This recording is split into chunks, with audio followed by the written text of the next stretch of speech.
حضرت آدم علیہ السلام کو ہم بستری کرنا کس نے اور کیسے سکھایا؟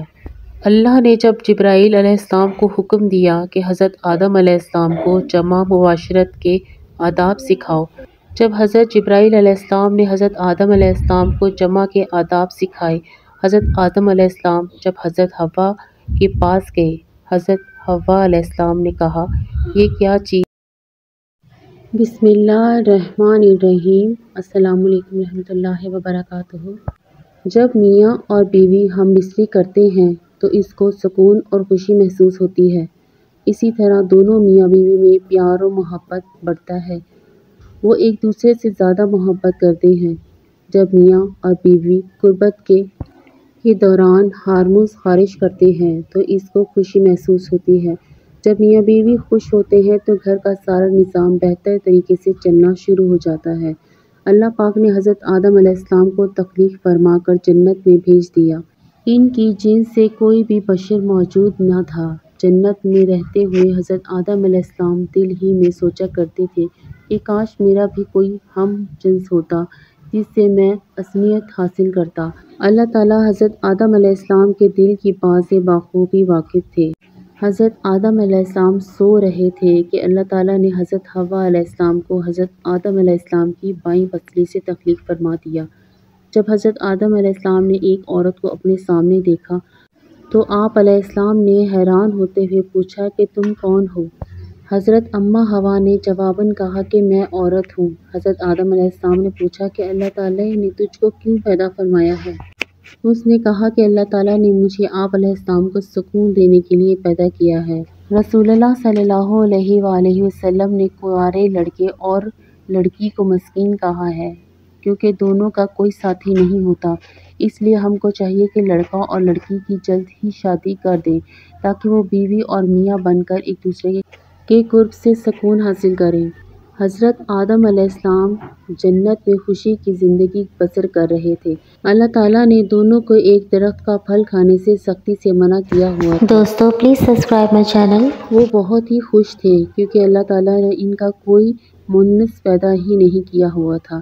حضرت آدم علیہ السلام دل ہی دل میں یہ بات سوچ رہے تھے کہ کاش میرا بھی کوئی مونس ہوتا، میری بھی کوئی جنس ہوتی جس سے میری نسل آگے بڑھتی۔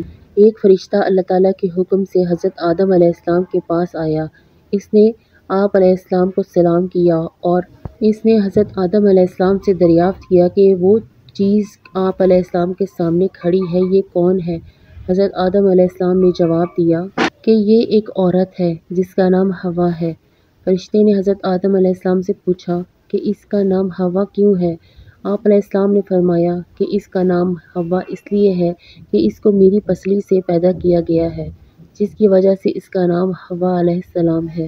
حضرت ابراہیم نخعی رحمۃ اللہ علیہ سے روایت کرتے ہیں کہ جب اللہ تعالیٰ نے حضرت حوا علیہ السلام کو پیدا فرمایا تو اللہ تعالیٰ نے حضرت آدم علیہ السلام کی طرف ایک فرشتے کو بھیجا جس نے حضرت آدم علیہ السلام کو فرمایا کہ اللہ تعالیٰ کا حکم ہے کہ تم حضرت اماں حوا سے ہم بستری کرو۔ اللہ تعالیٰ کے حکم پر آپ علیہ السلام نے حضرت حوا سے ہم بستری کی۔ جب حضرت آدم علیہ السلام حوا سے ہم بستری کر کے فارغ ہوئے تو حضرت اماں حوا نے کہا کہ اے آدم یہ تو بہت ہی اچھی چیز ہے۔ اللہ تعالیٰ نے حضرت آدم علیہ السلام اور حضرت حوا علیہ السلام کو جنت سے پھل کھانے سے منع کیا تھا، لیکن شیطان کے کہنے پر آپ علیہ السلام نے اس درخت کا پھل کھا لیا تھا، جس کی وجہ سے اللہ تعالیٰ نے حضرت آدم علیہ السلام اور حضرت حوا علیہ السلام کو زمین پر الگ الگ مقام پر بھیجا تھا۔ کافی مدت تک حضرت آدم علیہ السلام اور حضرت حوا علیہ السلام ایک دوسرے سے جدا جدا زندگی بسر کرتے رہے۔ حضرت آدم علیہ السلام اللہ تعالیٰ کی بارگاہ میں رو رو کر دعا کرتے تھے۔ پھر ایک دن حضرت آدم علیہ السلام کی توبہ قبول ہوئی اور حضرت جبرائیل حضرت آدم علیہ السلام کے پاس حاضر ہوئے۔ حضرت جبرائیل علیہ السلام کہنے لگے کہ اللہ تعالیٰ نے آپ کی دعا قبول کر لی ہے۔ فرشتہ آپ کو مکہ لے گیا اور بتایا کہ اللہ کا حکم ہے کہ یہاں کعبے کی بنیادیں رکھو۔ چنانچہ حضرت آدم علیہ السلام نے کعبے کی بنیاد رکھی اور پھر حجر اسود بھی نصب کیا جسے آپ جنت سے لے کر آئے تھے۔ اللہ تعالیٰ نے حضرت اماں حوا اور حضرت آدم علیہ السلام کو میدان عرفات کے اندر ملا دیا تھا۔ وقت کے ساتھ ساتھ ان دونوں میں کافی تبدیلیاں آ چکی تھیں، اس لیے دونوں ایک دوسرے کو پہچاننے سے قاصر رہے۔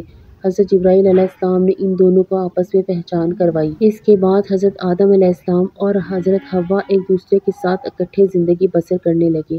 جنت میں حضرت آدم علیہ السلام اور حضرت اماں حوا الگ الگ سویا کرتے تھے۔ حضرت جبرائیل علیہ السلام نے آپ علیہ السلام کو جمع کے آداب مباشرات بھی سکھائے۔ حضرت جبرائیل علیہ السلام نے حضرت آدم علیہ السلام کے پاس آئے اور ان کو اپنی بیوی حضرت حوا علیہ السلام کے قریب ہونے کا حکم دیا کہ جا کر حضرت حوا علیہ السلام کے ساتھ لیٹو اور ان سے ہم بستری کرو۔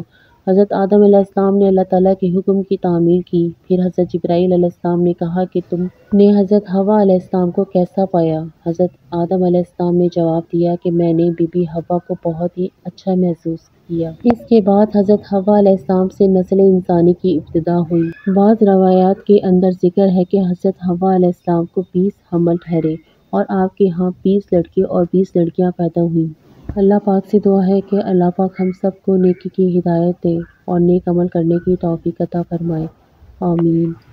دوستو اگر ویڈیو پسند آئے تو لائک اور سبسکرائب کر دیں۔